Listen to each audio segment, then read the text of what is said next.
갑시다. 새 사람을 입읍시다. 네, 잘 오셨습니다.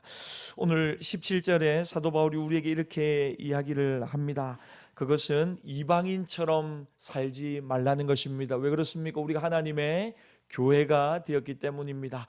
여러분, 제가 수요일마다 늘 말씀드렸지만 혼자서 못하는 두 가지, 제가 뭐라고 했어요? 첫 번째는 결혼이고 두 번째는 신앙생활. 우리 모범생들이 다 앞에 앉으셔가지고 오늘 굉장히 예배 시간이 부드럽겠습니다.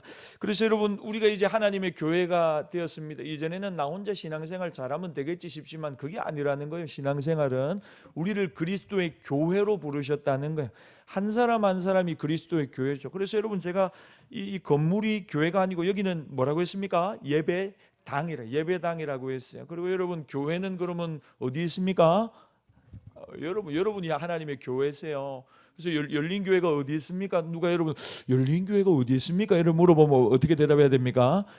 사직 3동 아시아드대로. 물론 주소지는 여기인데요. 열린 교회 어디 있냐면 제가 열린 교회가 되겠습니다. 여러분, 그러니까 여러분들이 베드로전서가 이야기하듯이 하나님의 이제 택하신 족속, 왕 같은 제사장, 거룩한 나라, 그의 소유된 백성, 그래서 하나님의 아름다운 덕을 선전하는 하나님의 광고판이 저와 여러분이 되셨어요. 그래서 여러분, 우리가 이제는 어떻게 살아가야 되느냐? 하나님의 교회로 살아가야 됩니다. 하나님의 교회로. 근데 이 하나님의 교회를 오늘 본문 17절에 보니까 이방인이 이전에 살아가던 것처럼, 허망한 것을 따라가던 것처럼 살지 마라, 그렇게 이방인처럼 살지 말라는 거죠. 그럼 우리는 어떻게 살아야 됩니까? 날마다 옛사람을 벗어버리고 새 사람을 덧입으라 그랬어요. 새 사람을 덧입으라. 제가 이전에 신학대학원 즉 천안에 다닐 때 예비군 훈련을 신학대학원에서 했어요. 그래서 목요일인가 금요일인가 하루, 그냥 대학원생들은 하루로 그냥 퉁쳐줬거든요.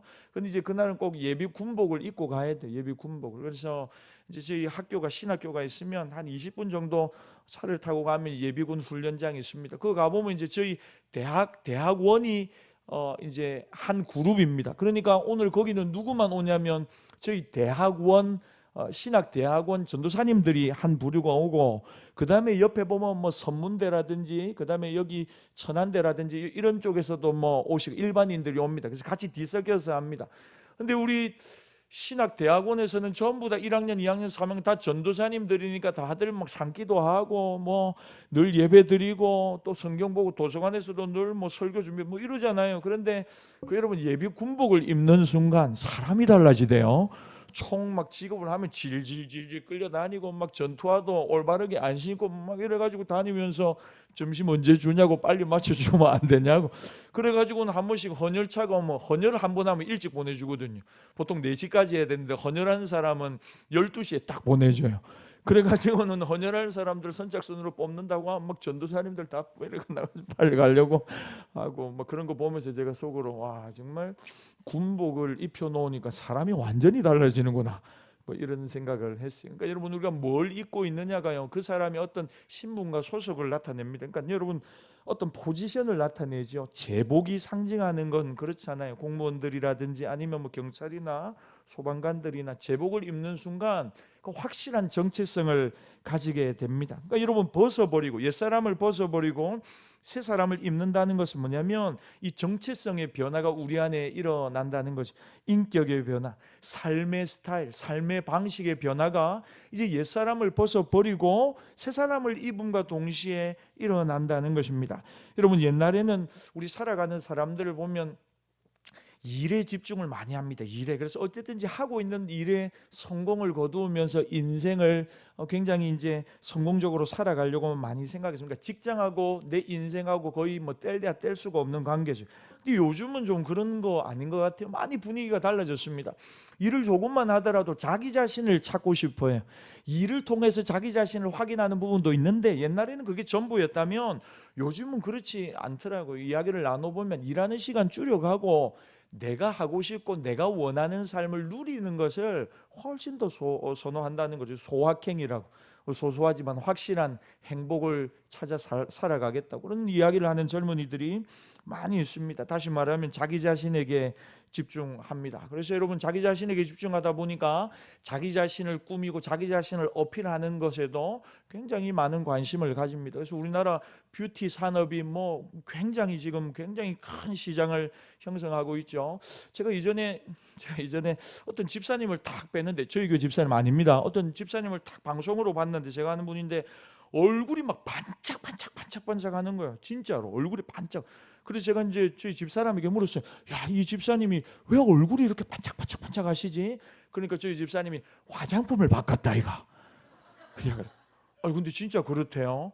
얼굴에 반짝하게 하는 화장품이 있다 그러대요. 그 화장품을 쓰면 진짜 얼굴이 평소보다 2배로 반짝. 그 우리 싱어팀이나 찬양팀은 필히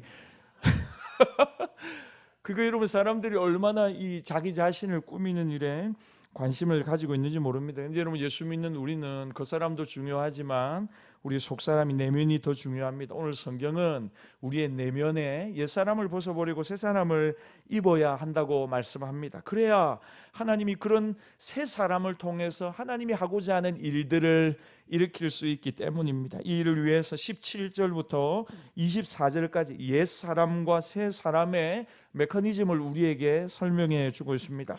그리고 우리가 읽지는 않았지만 25절부터 32절까지는 옛사람과 새사람의 윤리를, 삶의 스타일을 비교하면서 우리에게 설명해 주고 있습니다. 여러분, 먼저 첫째로 옛사람은 어떤 사람이냐, 옛사람의 삶의 방식은 구체적으로 무엇인가? 18절 말씀 같이 한번 읽겠습니다. 시작. 그들의 총명이 어두워지고 그들 가운데 있는 무지함과 하나님과 등 돌리고 살아가는 사람들을 여러분 세 종류로, 그렇게 살아가면 어떤 결과를 맺냐면 세 종류의 결과가 맺혀진다는 겁니다. 여러분 18절에 동그라미를 한번 쳐보세요. 어두움, 무지함, 굳어짐. 하나님께 등을 돌리고 내가 원하는 대로 살아가면, 옛사람으로 살아가면 어떤 삶의 열매를 맺냐면 어두움과 무지함과 굳어짐. 하나님에 대해서 어두워집니다. 여러분, 하나님에 대해서 점점 밝아져야 되는데, 점점 더 깨달음이 있어야 되는데 어두워집니다. 무지해집니다. 마음이 돌보다 더 굳어져 갑니다. 여러분, 저와 여러분들이 좀 마음이 많이 부드러웠으면 좋겠어요. 하나님이 언제 어느 때 어떤 말씀을 주시더라도 들을 준비가 되어 있었으면 좋겠어요. 그래서 여러분, 저는 영적인 민감함이 다른 무엇이 아니고요. 여러분, 오늘 하루 보내셨죠? 하루 일상을 지내면서 하나님이 여러분 곁에서 이런저런 말씀을 해주시던가요? 여러분의 삶의 불기둥과 구름기둥이 오늘 딱 서서 여러분들을 인도해 가던가요? 여러분, 오늘 큐티하신 분들은 반절은 성공하신 거예요. 새벽기도 설교 한번 듣고 하루를 시작하신 분들은 내가 오늘 이 말씀으로 살아가리라 하고는 그 말씀 붙들고 살았으니까요, 우리가 말씀의 인도하심을 받게 되죠. 그런데 여러분, 자꾸만 성령이 내게 주시는 어떤 감동이 없다, 감화가 없다, 찬양을 하고 말씀을 듣고 예배를 드리는데 뭔가 영적 깨달음이 없다. 여러분, 저는 요즘 그 제자반하고 양육반 하면서 요즘 이런 생각을 많이 하는데, 여러분, 회개기도 하십니까? 회개기도를 한 번씩 하십니까? 아니, 회개기도를 매일 하십니까?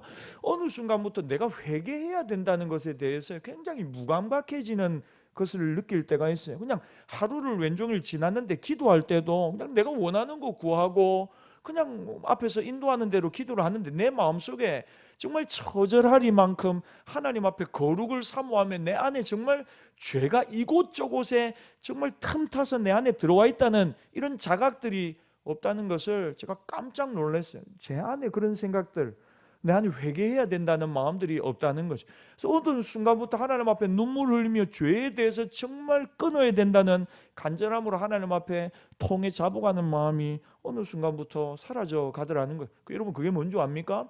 어두워져 가는 것입니다. 하나님에 대해서 굉장히 무지해져 가는 것입니다. 그리고 마음은 굳어져 갑니다. 돌처럼 단단해져 갑니다.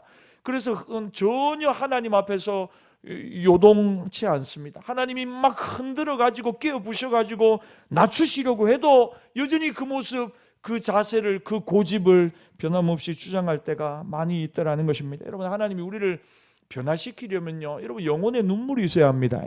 찬양을 하고 말씀을 듣고 예배를 드리는데 왠지 모르게 뭉클하고 나도 모르게 눈물이 나고 어떤 목사님하고 식사 교제를 나누는데 정말 식사 기도하는데 목사님이 너무 식사 기도를 오래 하시는 거예요.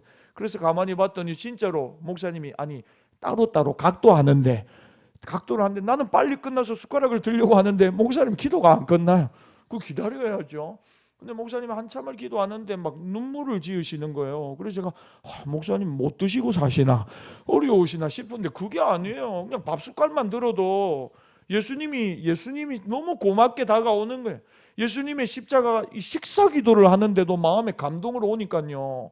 식사 기도하다가도 눈물을 지으시는 거 있죠. 그래서 너무 부끄러운 거예요. 하나님 감사합니다. 밥 잘 먹겠습니다. 할렐루야 아멘. 보통 우리가 일 안 합니까? 그런데 숟가락을 들고 기도하는데도 눈물을 글썽이는 그 목사님을 보면서요, 제 마음속에 정말 영적으로 깨어 있구나. 영적인 분별이 다른 게 아닙니다. 하나님 여러분들에게 오늘도 얼마나 많은 은혜를 베푸셨는지 아세요? 얼마나 여러분들에게 많은 것을 주셨는지 아세요? 근데 성경에 보니까 성령님이 역사하시면 하나님이 우리에게 은혜로 주신 것들이 깨달아진답니다. 우리가 자꾸 어두워지면요, 하나님이 다 주셨는데요, 내가 해서 뭐 다 이룬 거지 뭐.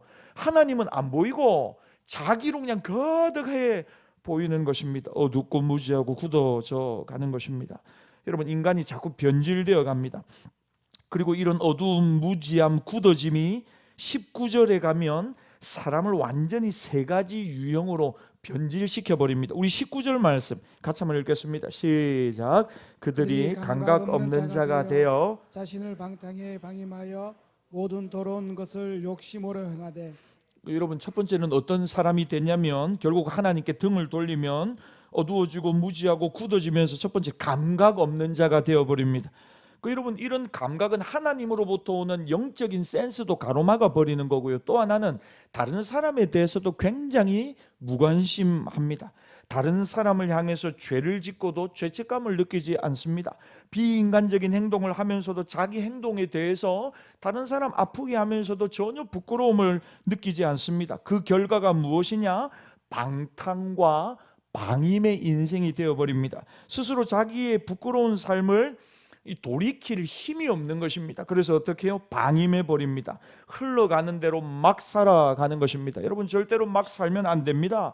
자기 자신을 그냥 나 이제 그냥 더럽혀진 몸인데 그냥 뭐 하나님을 떠나서 막 살겠다, 여러분 그렇게 생각하면 안 됩니다. 변화시킬 능력이 자기 안에 없다는 것을 아는 순간 포기해버린, 자포자기해버리는 분들이 있습니다. 그로 인해 인간은 모든 더러운 것을 욕심으로 행하는 탐욕의 사람이 되고 마는 것입니다. 여러분, 여기서 더럽다는 것은 모든 성적인 욕망을 포함하고 있습니다. 강박 없는 자가 되었습니다.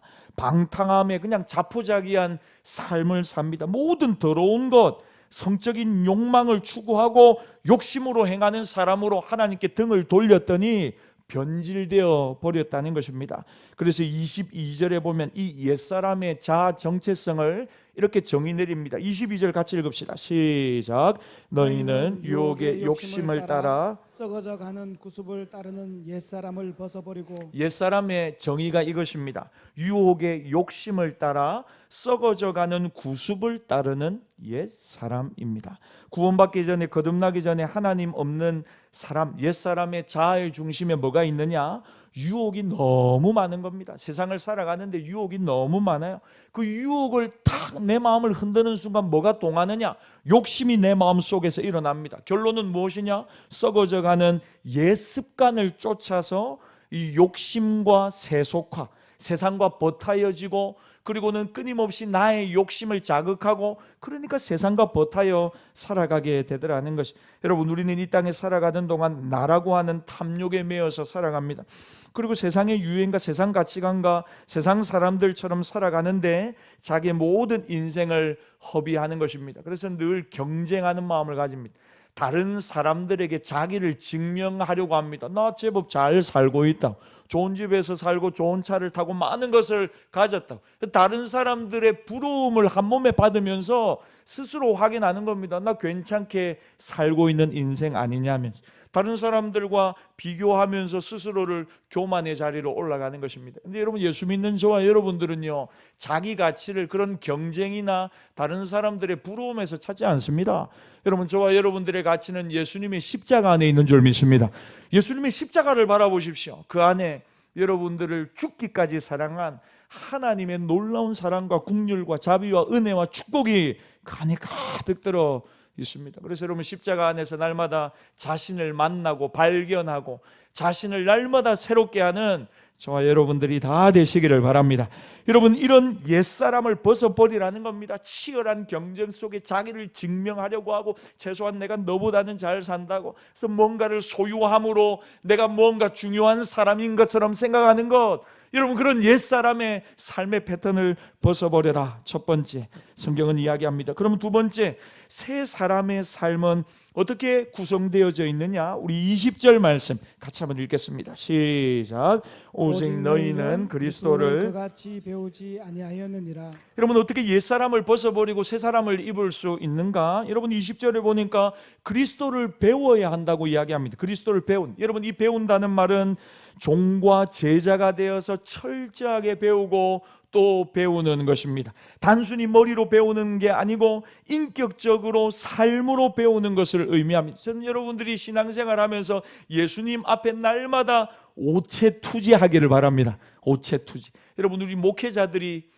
그 목사 안수를 받을 때는 참 영광스럽습니다. 그래서 우리 교회도 임직식 한번 했죠. 그래서 우리 임직자들 앞에 나와서 무릎 꿇으면 우리 목사님들이 오셔가지고 이렇게 손을 얹고 안수하면서 이렇게 세웁니다. 근데 여러분, 신부들이 서품을 받을 때는 어떻게 하는 줄 아십니까?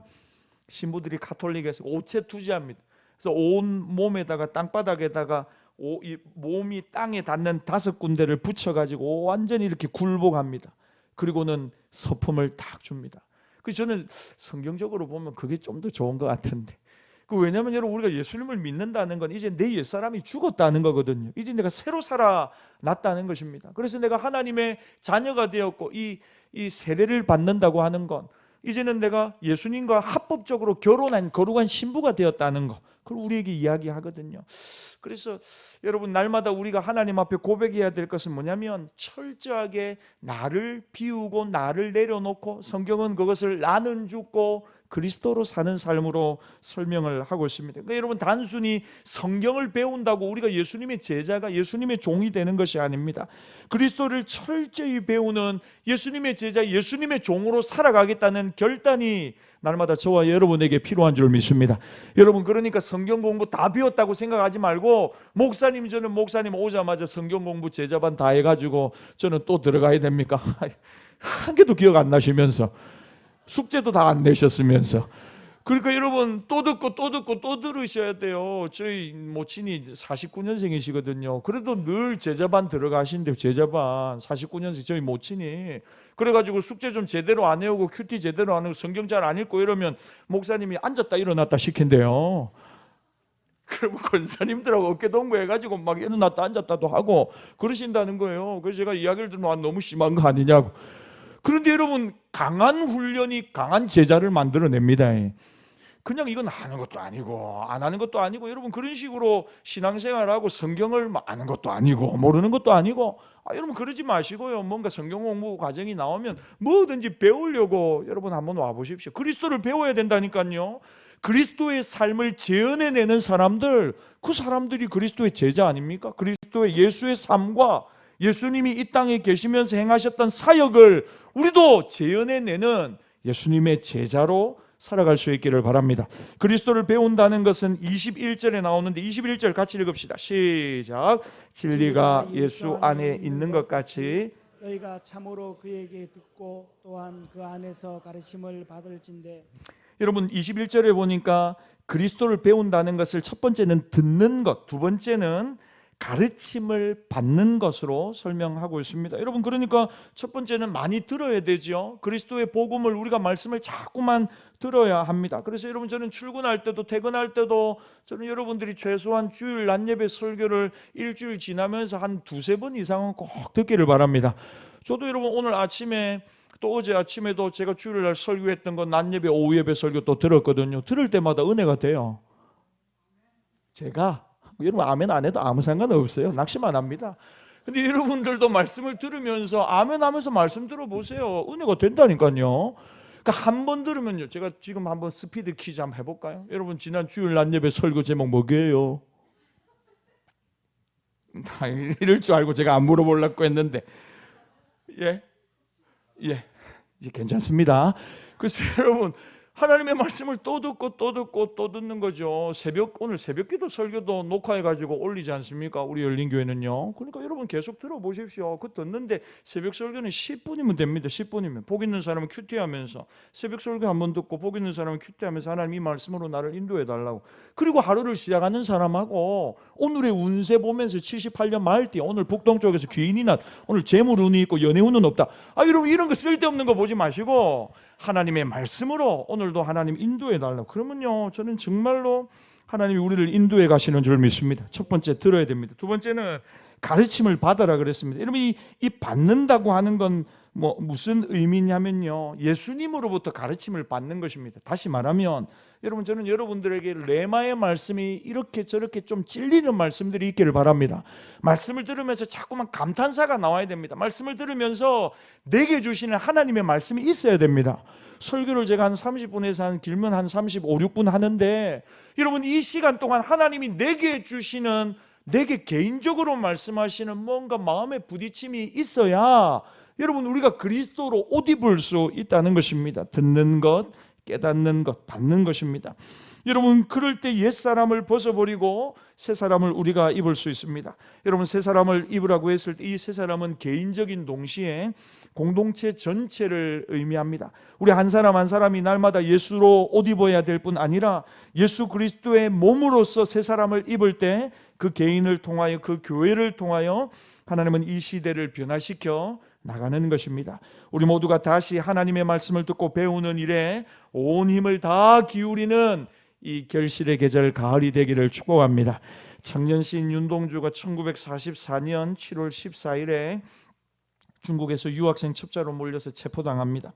그리고 해방을 보지 못하고 1945년 2월에 감옥에서 숨을 거둡니다. 윤동주 시인을 연구하는 분들이 이 윤동주 시인이 일본 감옥에서 2년여 이 남은 마지막 인생 2년여의 시간을 어떻게 보냈을까를 연구하고 많이 궁금해했습니다. 자료를 찾고 감옥 2년간의 기록과 서류들을 많이 찾아봤습니다. 그리고 놀라운 사실을 알아냅니다.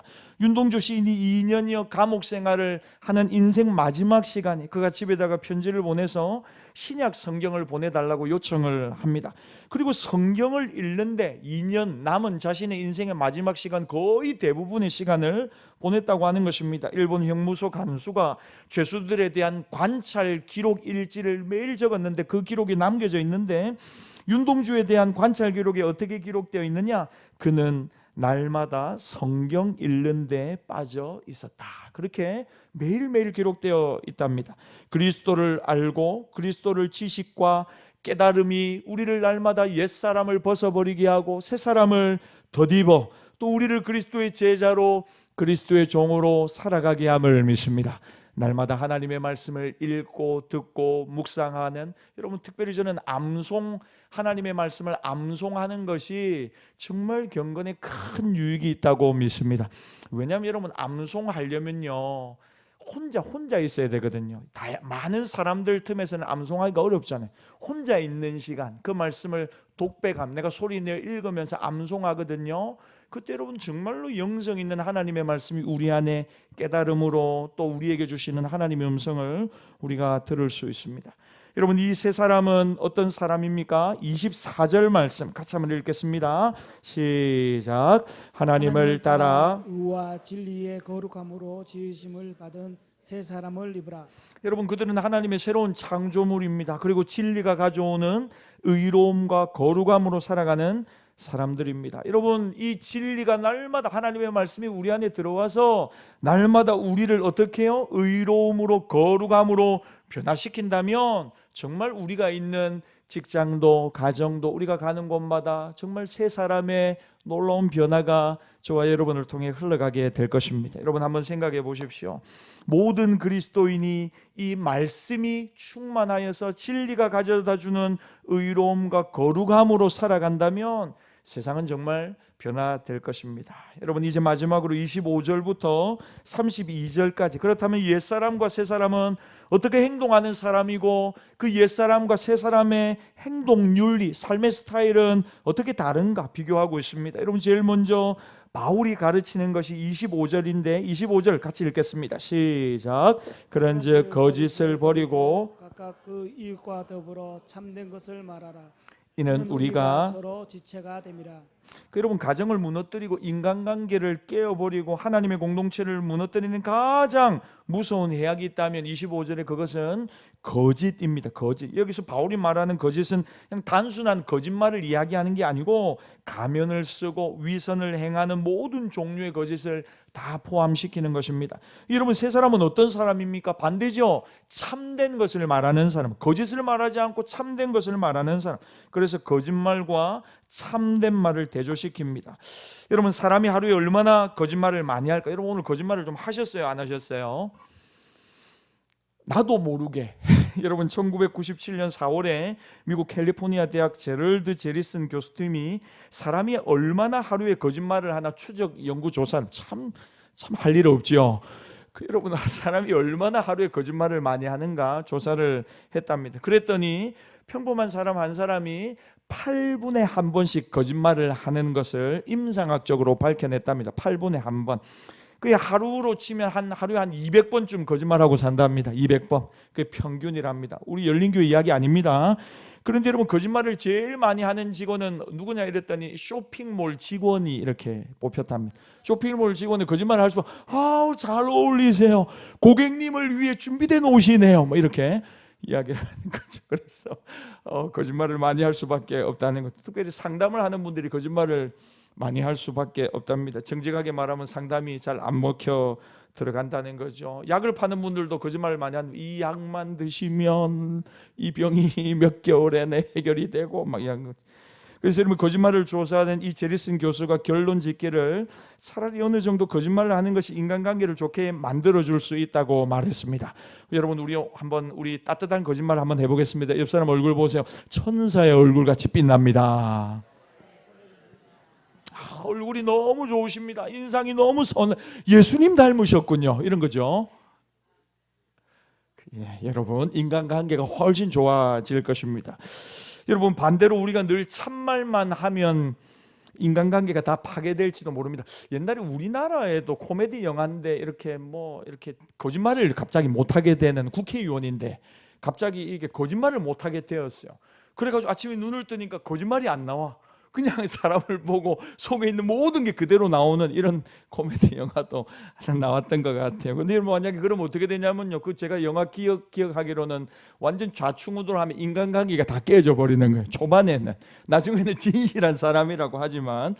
그러니까 여러분 우리가 이제 참말을 해야 됩니다. 참말. 그러나 가능한 우리가 새 사람을 입었기에 다른 사람을 배려하면서 말할 수 있는 지혜도 우리에게 필요합니다. 여러분 얼굴이 참 어두운 분들이 계세요. 얼굴 좀 안 좋을 수도 있잖아요. 우리가 참 마음에 많이 고민이 있고 염려가 있을 때, 근데 그거 가가지고 그 얼굴이 막 지금까지 본 것 중에 최악이다, 최악. 예배드리러 왔는데 여러분 그렇게 참이죠, 참말인데 그건 지혜가 없는 거죠. 지혜가 없는 거죠. 그러니까 여러분 오히려 우리가 참 지혜롭게 말하는 것이 필요합니다. 왜 그래야 됩니까? 왜 참말을 해야 합니까? 우리가 서로 지체이기 때문입니다. 우리가 서로가 연결되어 있기 때문입니다. 우리가 지체라는 말은 예수님의 생명으로 우리가 연결되어 있는 공동체라는 것입니다. 귀가 아프면 온몸이 다 알듯이 거짓말을 우리가 계속하게 되면 공동체 안에서 분명 문제가 일어나게 된다는 것입니다. 왜? 우리가 한 몸이기 때문에. 그럼에도 우리가 교회 공동체로 그리스도의 생명력을 유지하기 위해서 서로에 대해서 솔직하고 진실하고 정직하게 이야기해야 하는 것입니다.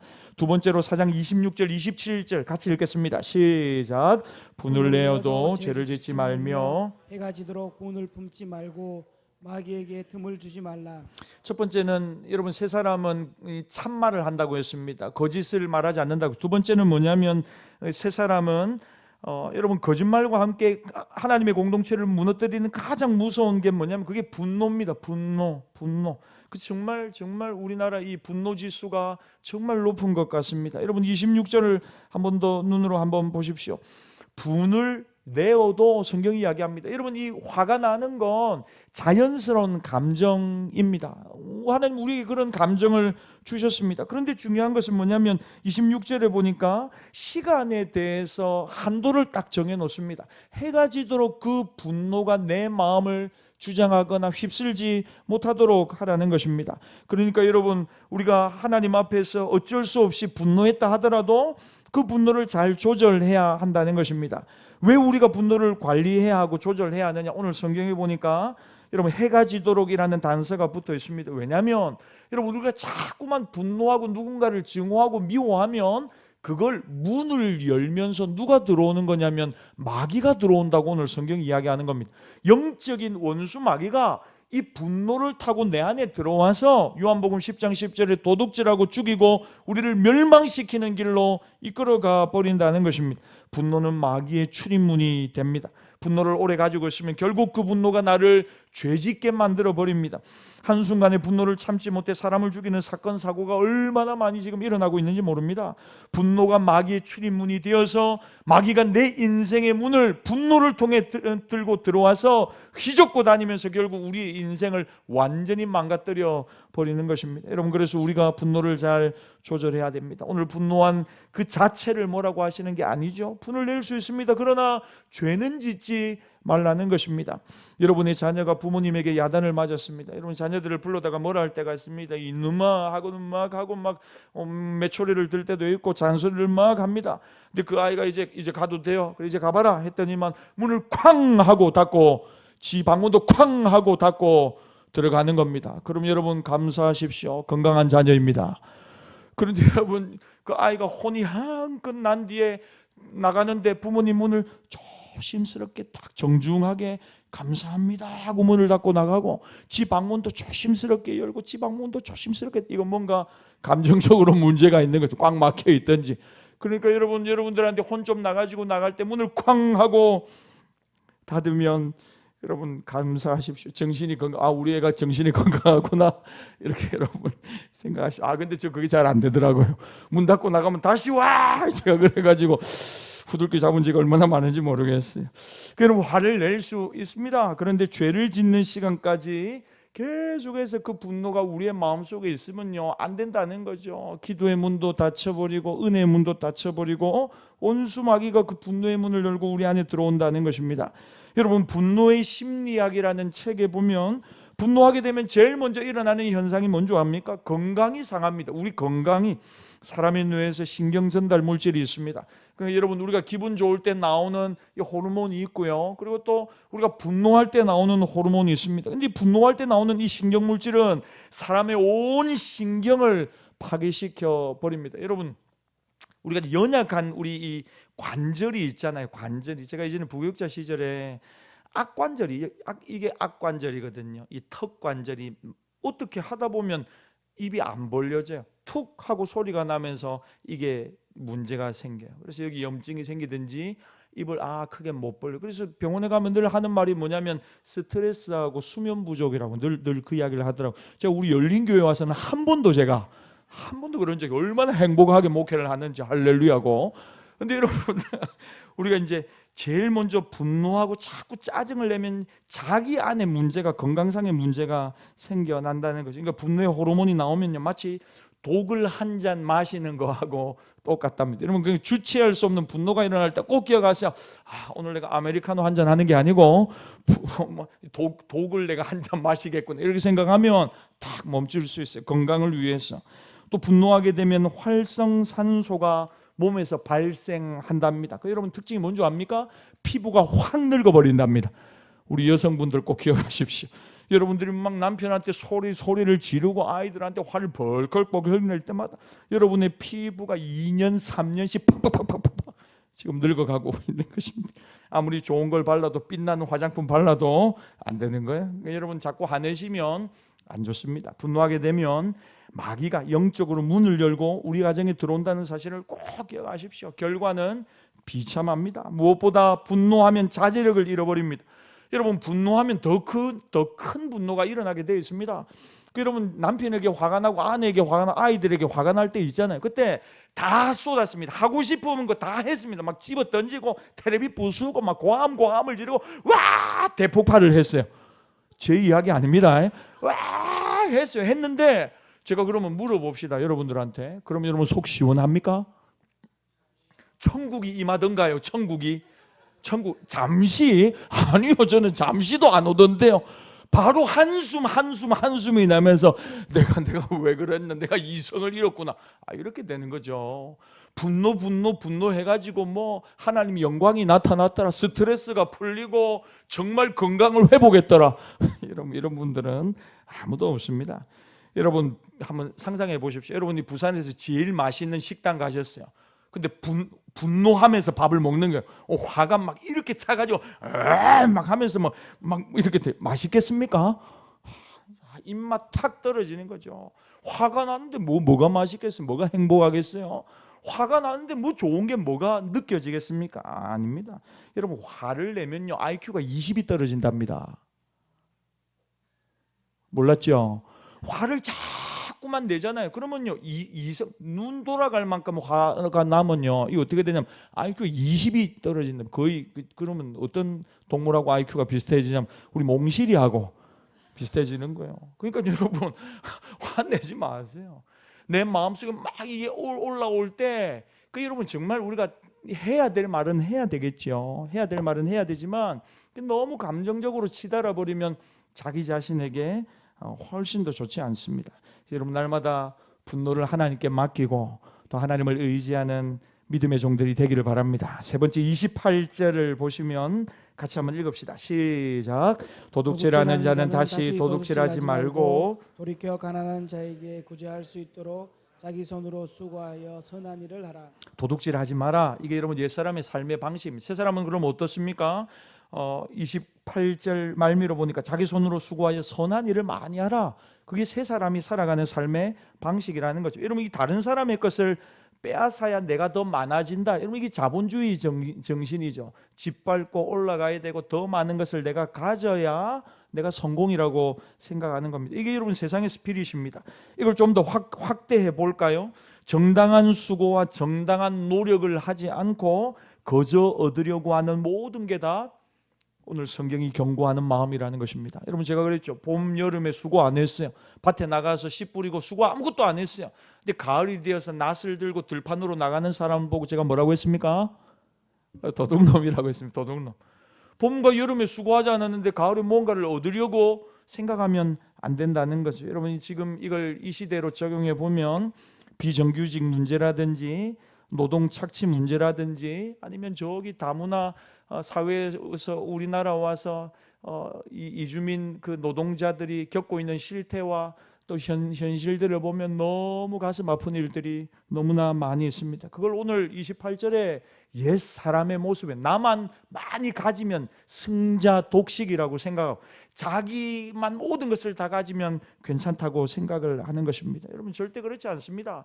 한 사람의 성공이라고 하는 세상에서 그 뒤에는 수많은 사람의 희생과 헌신과 보이지 않는 수고가 밑바탕에 있었기 때문에 그 사람이 그런 성공을 거둘 수 있는 것입니다. 그래서 오늘 성경이 이야기하는 것은 무엇입니까? 욕심이 가득한 옛사람이 되지 말라는 것입니다. 나만 잘 먹고 잘 살려고 하지 말고 네 손으로 수고하고 열심히 일하여서 뭐 하랍니까? 28절 말미에 선한 일을 하라는 것입니다. 열심히 공부하고 열심히 벌어가지고 다른 사람 베풀고 나누고 흘려주고 이렇게 세워주는 축복의 통로로 살아가는 새 사람이 다 되시기를 바랍니다. 여러분 이걸 조금 더 제가 확장을 하면요, 남에게 나눠주며 살지 않는 것도 하나님 보실 때는 선한 일을 하지 않는 것이니까 도둑질하는, 오늘 도둑질하는 것하고 나눠주는 선한 일을 지금 대조시키며 설명하고 있기 때문입니다. 여러분 부탁드립니다. 열심히 일해서 하나님의 복을 많이 받는 열린교회 성도들이 다 되시기를 바랍니다. 그래서 힘있게 우리 열린교회가 정말 어렵고 힘든 사람들 도와주려고 할 때 힘있게 쓰임받는 선한 일에 열심을 내는 하나님 얼마나 기뻐하실까요? 그런 우리 모든 성도, 우리 열린교회 될 수 있기를 바랍니다. 마지막 네 번째가 29절에 나옵니다. 29절 마지막으로 읽겠습니다. 시작. 무릇 더러운 말은 너희 입 밖에도 내지 말고 오직 덕을 세우는데 소용이 되는 대로 선한 말을 하여 듣는 자들에게 은혜를 끼치게 하라. 더러운 말 옛사람의 행위입니다. 선한 말 새사람의 행위입니다. 더러운 말 입 밖에도 내지 말라는 거죠. 여러분, 더러운 말 어떤 말이 있겠습니까? 낙심케 하는 말, 또 다른 사람 들어서 기분 나쁜 말, 그런 말 입 밖에도 내지 말라는 것입니다. 여러분, 우리 아내 여러분들은 남편분들에게 당신이 뭘 할 수 있겠냐고 그러지 말고, 당신이 하는 일이 뭐 다 그렇지 뭐 쩌쩌쩌, 여러분 그러지 말라고요. 여러분 늘 인정하고 축복하고 기대하고 잘하고 있다고 여러분 그렇게 이야기해 주십시오. 남편 여러분도 마찬가지입니다. 함부로 말하고 무시하듯 말하고 그러지 마십시오. 여러분, 중요한 문제일수록 아내분들하고 같이 의논하시고, 왜요? 하나님이 돕는 배필로 그렇게 아내를 세우셨기 때문입니다. 그런 의미에서 보면요, 아내분들이 훨씬 더 남편분들보다 지혜롭지요. 지혜로워요.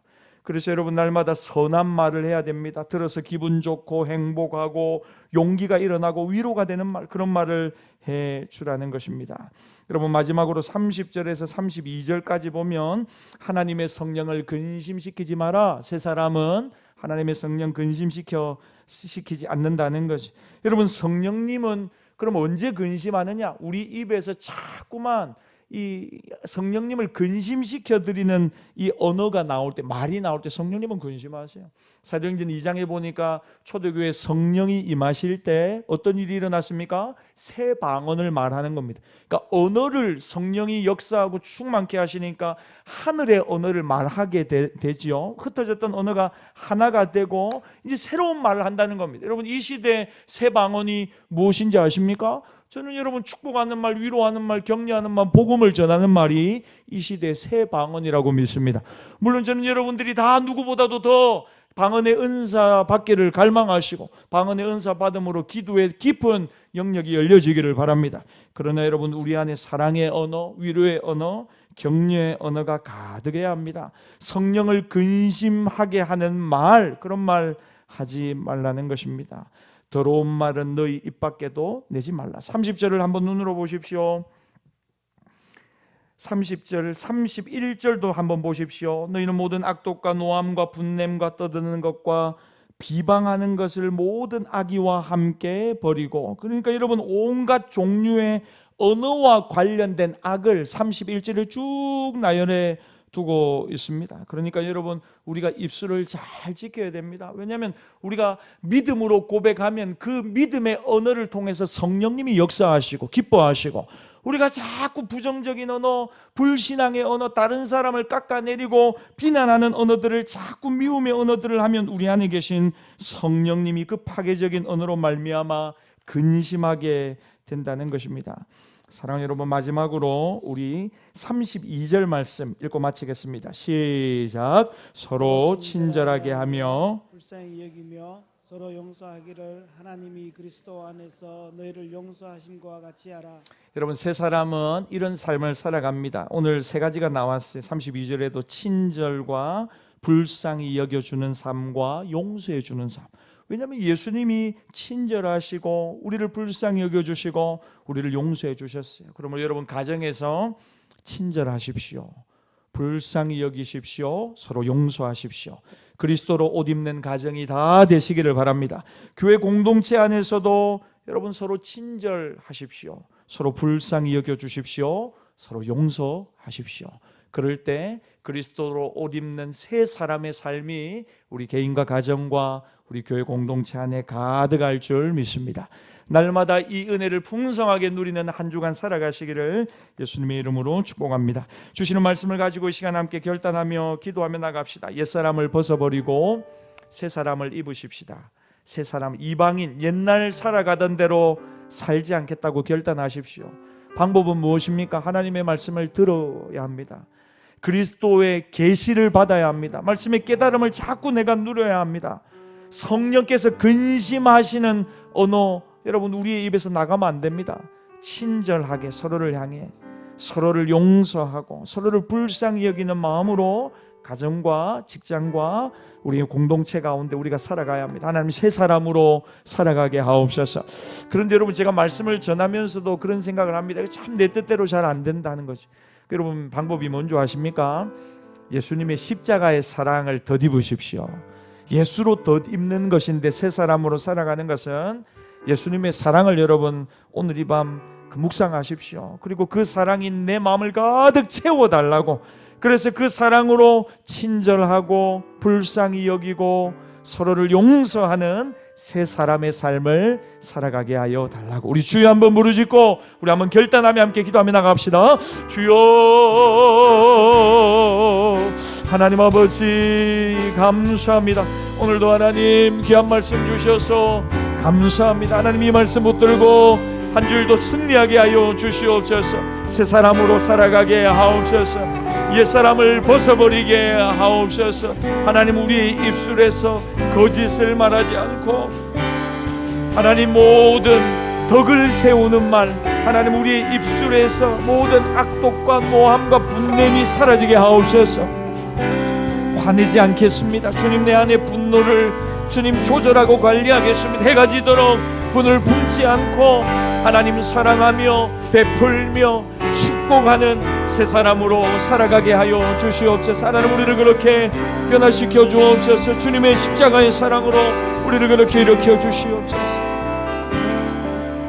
우리 한 번만 더 기도하겠습니다. 이번 주일은 우리 1년에 2번 있는 우리 행복 나눔 축제를 하는 날입니다. 한 영혼 복음 전에서 하나님의 말씀으로 한 영혼 일으키는 주간입니다. 하나님 특별히 다음 세대 많은 어린 영혼들이 이 예배당에 나올 수 있도록 하나님 마음의 문을 활짝 열어달라고 한번 기도합시다. 또한 하나님 우리가 전도하려고 마음먹고 그동안 섬기고 기도했던 분들이 이 예배당에 나와서 하나님의 말씀 듣고 변화되는 놀라운 생명의 역사가 있게 하여 주시옵소서. 어떤 분은 대구에 있는 분도 초청했답니다. 그래서 오시기로 했답니다. 원근 각지에서 멀리 있는 분들도 많이 오셔서 하나님의 말씀 들을 터인데 말씀을 들을 때 그 마음에 성령님 감동 감화하여 주셔서 옛사람을 벗고 새 사람을 입는 하나님 자녀되는 놀라운 감격과 축복이 가득하게 하여 주시옵소서. 우리가 전도할 분들의 이름을 불러가면서 하나님 이분의 영혼이 하나님께로 돌아오게 하여 주옵소서. 주여 한번 부르짖고 함께 기도합시다. 주여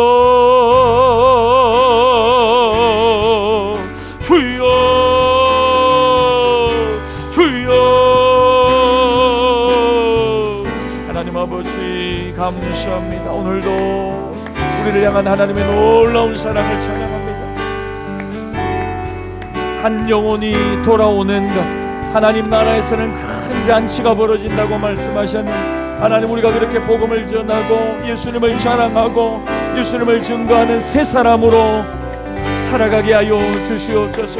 주님 우리의 언어가 변화되게 하옵소서. 우리의 생각이 변화되게 하여 주시고 예수님 자랑하고 예수님 사랑하는 주의 종들 되게 내 안에 모든 분노의 영이 떠나가게 하옵소서. 거짓의 영이 떠나가게 하여 주시고 하나님 입술에 파수꾼을 세워주셔서 하나님 가정에서부터 변화된 언어 생활로 하나님의 축복의 통로 되게 하여 주시고 주님 감사합니다. 찬양합니다. 할렐루야 할렐루야. 그 사랑 얼마나 아름다운지 그 사랑 얼마나 아름다운지 그 사랑 얼마나 날 부욕해 하는지 그 사랑 얼마나 크고 놀라운지 그 사랑 얼마나 나를 감격하게 하니 그 사랑 얼마나 그 사랑 얼마나 아름다운지 아멘. 그 사랑 얼마나 날 부욕해 하는지 그 사랑 얼마나 크고 놀라운지 그 사랑 얼마나 나를 감격하게 하는지. 하나님 아버지 우리를 의와 진리의 거룩함으로 지으신 새 사람 되게 해주셔서 감사합니다. 거짓을 버리고 참된 것을 말하겠습니다. 분을 잠시 내더라도 죄를 짓지 않고 해가 지도록 분을 품지 않겠습니다. 마귀에게 틈을 주지 않겠습니다. 하나님 도둑질하지 않겠습니다. 그리고 자기 손으로 수고하여 베풀고 나누고 선한 일에 열심을 내는 하나님 친백성답게 살아가는 우리 모두가 되게 하여 주시옵소서. 에베소서 말씀을 계속해서 살펴보고 있습니다. 우리가 어떤 존재인지, 우리가 얻은 구원이 어떤 경로로 오게 되었는지, 우리에게 주신 하나님의 교회는 또 우리에게 어떤 의미인지 하나님의 말씀을 통하여 깨닫게 하시니 감사합니다. 하나님 중심, 말씀 중심, 교회 중심으로 신앙생활 잘 하여서 어두워져가는 세상에서 빛으로 우리 개인이, 우리 가정이, 우리 몸된 교회가 나타나고 드러나고 비추이는 하나님 나라의 귀한 일꾼들 다 되게 하여 주시옵소서. 이번 주일에 있을 행복나눔 축제를 통하여 한 영혼이 살아나는 천국잔치가 우리 안에 이루어지게 하옵소서. 남은 시간 복음을 부끄러워하지 않고 가는 곳마다 만나는 사람들마다 예수님 사랑하고 복음을 증거하는 우리 모두가 되게 하옵소서. 날마다 십자가의 사랑이 우리의 가슴 속에 가득 넘쳐서 하나님 자연스럽게 우리도 알지 못하는 사이에 예수님 사랑하고 예수님을 드러내고 예수님을 흘려보내는 복음의 통로, 복음의 증인들 다 되게 하여 주시옵소서. 지금은 우리 주 예수 그리스도의 은혜와 독생자를 주신 아버지 하나님의 변함없는 사랑과 성령님의 감동, 감화, 위로 축복하시는 은총이 하나님 앞에서 옛사람을 벗어버리고 이제 이전의 삶을 청산하고 하나님 앞에 새로운 삶을 살아가기로 결심하고 결단하는 사랑하는 모든 주의 백성들의 심령 위에 앞길 위에 지금부터 영원토록 함께 있을지어다. 아멘.